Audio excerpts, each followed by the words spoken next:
भगवान कहते हैं कि अवजानन्ति मां मूढ़ा मानुषीं तनुमाश्रितम् परम भावम अजानन्तो मम भूतम महेश्वरम। ऐसा होने पर भी कि सारे जगत का अधिष्ठान मैं हूँ, अधिष्ठाता मैं हूँ, कार्य सारा मेरा संकल्प मेरी प्रकृति कर रही है, स्वभाव कर रहा है।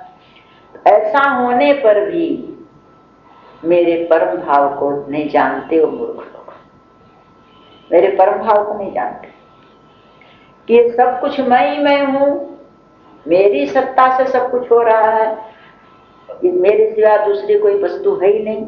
इस मेरे परम भाव को मूढ़ लोग नहीं जानते।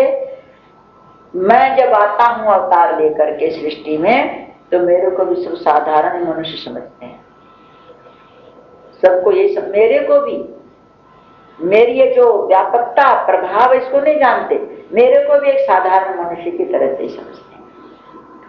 जैसे शरीर धारण करते हैं उसी तरह मेरे को भी समझते हैं।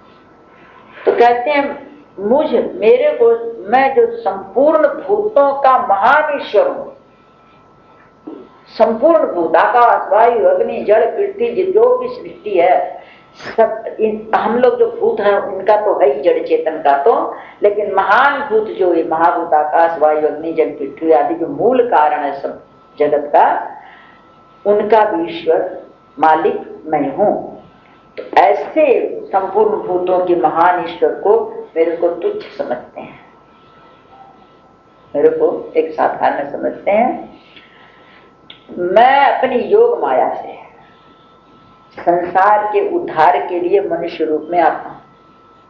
मेरी माया, हम लोग माया के बस में हैं और भगवान के माया बस में है। वो अपनी योग माया से अपनी इच्छा से संसार में अवतार लेकर आते हैं, तो मैं भी आकर के मनुष्य रूप से अवतार लेकर के आता हूं, तो मैं भी ऐसे ही रहता हूं।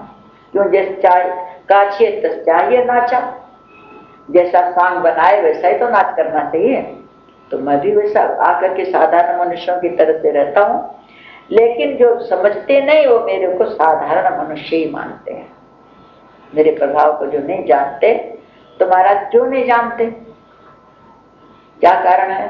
तो भगवान उसके लक्षण बताते हैं कि जो मेरे को नहीं जानते, जो मेरे को नहीं जानते उनके लक्षण बताते हैं। मोघासा मोघ कर्माणु मोघ ज्ञाना विचेतसः राक्षसीम आसुरीम चैव प्रकृतिम मोहिनीम श्रुता। क्यों ये लोग जो मूढ़ लोग हैं वो व्यर्थ की तो आशा करते हैं, उनकी आशाएं, इतनी आशाएं होती, इतनी आशाएं होती हैं, और जितनी आशा वो करते हैं सब व्यर्थ की आशा करते हैं, फालतू की आशा करते रहते हैं। ये हो जा, ये हो जा, ये हो जा, ये कर लेंगे, वो कर लेंगे, व्यर्थ की आशा। और फिर व्यर्थ के जैसी आशाएं करते रहते हैं, उसी के अनुसार व्यर्थ के कर्म करते रहते हैं,